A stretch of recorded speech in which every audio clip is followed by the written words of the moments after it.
Welcome back, history enthusiasts. Today, we are diving deep into one of the most significant battles in medieval history, the Battle of Hastings. In this video, we'll explore the events leading up to the battle, its impact on England, and how it shaped the course of history. So, let's get started. Before we jump into the battle itself, let's set the stage. The Battle of Hastings took place on October 14, 1066, in what is now East Sussex, England. It was a clash between two rivals, King Harold II of England and William, Duke of Normandy. In January 1066, King Edward the Confessor of England passed away, leaving the English throne without a clear successor.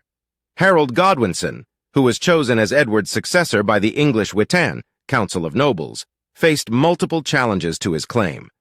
One of the major rivals was Harald Hardrada, the King of Norway, who sought to assert his own right to the throne. Harold invaded England in September 1066, but Harold successfully defeated him at the Battle of Stamford Bridge, ending the Norwegian threat. Harold II was crowned king, but across the English Channel, William of Normandy saw himself as the rightful heir. He believed that King Edward had promised him the throne. In September 1066, William led an invasion of England, gathering a fleet of ships and soldiers. Meanwhile, Harold II's army was exhausted from a recent victory against a Viking invasion at the Battle of Stamford Bridge. The English forces raced south to face the Normans at Hastings, where the fate of the English crown would be decided. In August 1066, Duke William assembled a fleet of ships and an army of around 11,000 men, including cavalry, archers, and infantry. His forces consisted of Normans, Bretons, Flemings, and mercenaries from other parts of Europe. The Norman knights formed the core of his army and were renowned for their heavy cavalry charges. The English army comprised mainly infantry, including housecarls, professional warriors, fyrd, levy troops, and local militias. The English troops fought on foot and were skilled in the use of the longbow and the iconic English shield wall formation. Although they lacked heavy cavalry, they compensated with their defensive tactics and strong cohesion. Terrain. The battle took place near the town of Hastings in Sussex, England. The terrain was disadvantageous for Harold's forces as they were positioned on the top of a ridge, limiting their maneuverability and making it difficult to hold their ground. English shield wall. Harold's army formed a shield wall, a defensive tactic in which the infantry formed a tightly packed line with their shields overlapping. This formation provided excellent defense against the Norman cavalry charges and arrows. However, it limited their mobility and made it difficult for the English to exploit opportunities for counterattacks.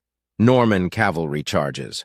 William's forces consisted of a strong cavalry, which he used effectively during the battle. The Normans repeatedly launched cavalry charges against the English shield wall, attempting to break their formation and create gaps for infantry to exploit. These charges were initially repelled by the English but eventually wore them down. English archer vulnerability. The Norman forces utilized archers to weaken the English shield wall. They rained down volleys of arrows, trying to disrupt the defensive formation and inflict casualties. While the English had their own archers, they were not as effective as the Normans, and the limited mobility of the shield wall made it challenging for the English archers to respond adequately. Death of King Harold. One of the decisive moments in the battle was the death of King Harold. The exact circumstances are unclear, but it is believed that he was struck in the eye by an arrow, leading to his demise.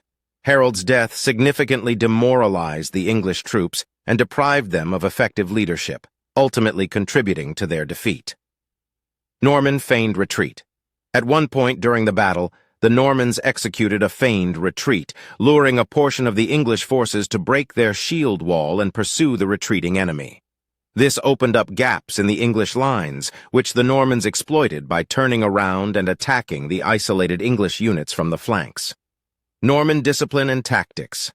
The Normans displayed excellent discipline and tactical coordination throughout the battle. They maintained their formations, adapted to the changing circumstances, and exploited weaknesses in the English defenses. William the Conqueror led from the front, inspiring his troops and ensuring they fought cohesively.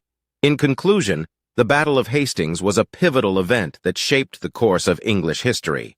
Duke William's victory established Norman control over England, bringing about significant political, social, and cultural changes.